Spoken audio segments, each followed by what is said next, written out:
विमर्श है, विमर्श ये आदर्श है। आचार्य भगवान कहते हैं कि ज्ञान प्राप्त करो तो ध्यान प्राप्त करने के लिए करो। जैसे बेटा सम्यक गुरु ने कहा कि बेटा जब भी मंदिर आओ फिर के अंदर निश्चय ही निश्चय ही निश्चय ही बोलना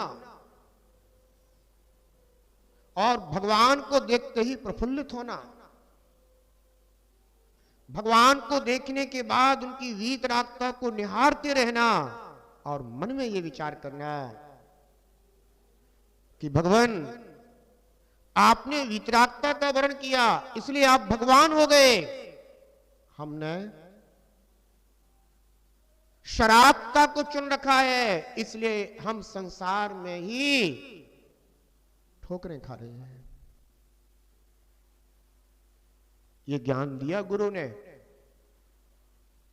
अब यदि ज्ञान ध्यान बन जाएगा, यदि ज्ञान ध्यान बन जाएगा तो जैसे ही आप मंदिर के द्वार पर जाओगे तो गुरु की शिक्षा याद आ जाएगी, क्योंकि वो ध्यान बन गया है। अब वो मात्र ज्ञान नहीं रहा, वो ज्ञान क्या बन गया? ध्यान बन गया। तो तुरंत क्या ध्यान में आ जाएगा? हाथ पैर धो करके जाना है तो तुरंत हाथ पैर धोएगा, बढ़िया। फिर मंदिर के अंदर प्रवेश करेगा तो निश्चय ही निश्चय ही निश्चय ही, है ना। फिर भगवान को देखा तो प्रफुल्लित हो जाएगा, अहो भाग्य, महान सौभाग्य, आज मेरा महान पुण्य का उदय। फिर भगवान की वीतरागता को निहारेगा, पुलकित होगा, राम राम प्रफुल्लित होगा। क्यों? क्योंकि जो ज्ञान दिया था, भले ही थोड़ा सा छोटा सा ज्ञान दिया था अभी, परंतु वह छोटा सा ज्ञान भी ध्यान बन गया है। वो मात्र ज्ञान नहीं रहा, वो ज्ञान ध्यान बन चुका है। ध्यान के लिए कोई ये जरूरी नहीं है कि तुम एकांत में कहीं जाकर के बैठो तभी ध्यान होगा। अरे ज्ञान में एकाग्र होना ही ध्यान कहलाता है। और जो ज्ञान दिया था उस ज्ञान में तुम एकाग्र हो कि आचार्य श्री ने मुझसे ऐसा कहा था, बस जीवन भर के लिए गांठ बांध ली है, आचार्य श्री ने मुझसे ऐसा कहा था। ज्ञान ध्यान बन गया है। जब जब मंदिर जाओगे तो ज्ञान भी रहेगा और ध्यान भी रहेगा। अब ये है तो छोटी छोटी सी बातें जो अपन बच्चों को सिखा देते हैं। बच्चों का जीवन इन छोटी छोटी सी बातों को सीख करके सम्यक धर्ममय हो जाता है।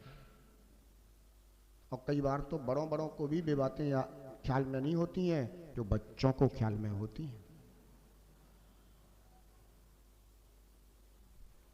ठीक है बेटा, आदि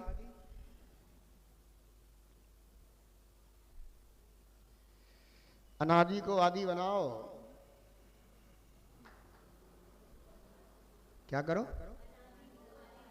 अनादि को आदि बनाओ।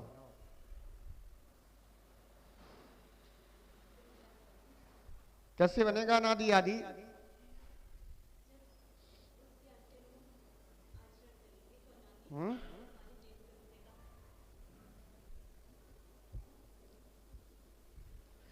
बताओ, मिथ्यात्व अनादि है कि आदि है?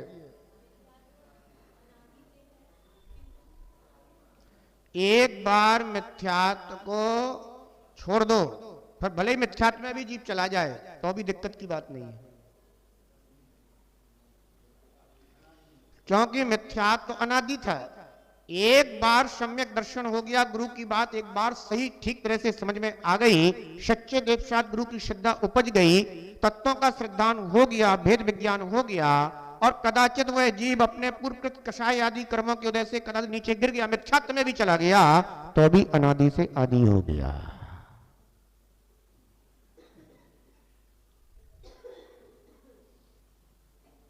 और यदि मिथ्यात्व में ना भी जाए, सम्यक दर्शन को ही धारण करके आगे बढ़ता रहे, तो भी उसका मोक्ष मार्ग आदि हो गया।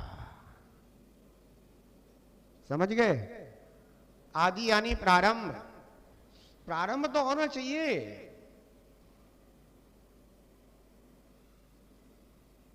अभी तो जीव अनादि अज्ञान, अनादि मिथ्यात्व, अनादि कसाय, अनादि राग द्वेष, अनादि संसार, सब में अनादि अनादि हो रहा है।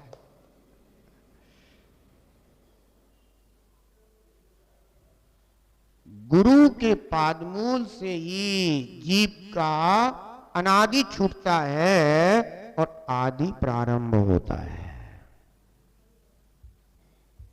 बिना इसके संभव नहीं।